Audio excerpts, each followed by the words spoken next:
So there's a few more updates regarding the Huntington stabbing, or in this case where the train went past and stopped the Huntington for the police to intervene and stop two attackers from doing more damage, in this case attempt to kill people.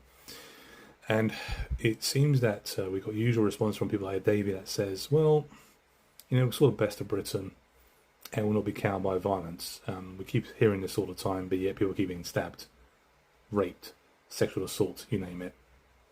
Of course, he wouldn't say the same thing when it came to asylum seekers raping girls and women. Not to mention trying to strangle someone as well, which that sort of has been completely, conveniently ignored at this point.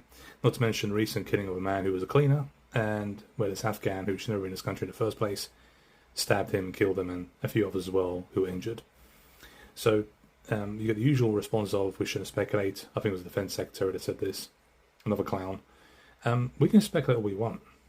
That makes no difference to the fact that the crime happened, and the fact that the two people involved in the stabbing were black. And of course, you keep telling us, reminding us they're British nationals. I don't care what nationals they are. The question is, how could they get on a train like that with knives and kill people, or try and kill people? And this is not going to be the first, and won't be the last. We had a piece of garbage that killed those poor 3 girls in Southport, which led to a rise in violence, protests, but then they went to violence. And you forget the fact that it was about speculation, the reason it caused it, because people were getting fed up with turning the other cheek. Exactly what's happened. So you need to stop lecturing us, stop telling us what we can and can't say, and start focusing on finding out why these crimes are happening, and then put measures to stop them, or at least to minimise them, because you're doing none of that at all. And the stop and search situation should be, quite frankly, increased. I would say tenfold probably.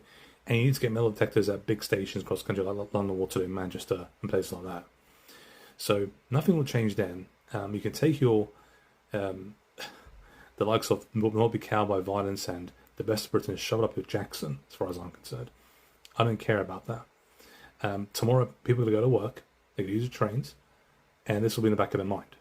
And a lot of people will be very agitated, on the brink in some cases. People have already got mental health issues, and they're going to be looking over their shoulders. You can't live like that.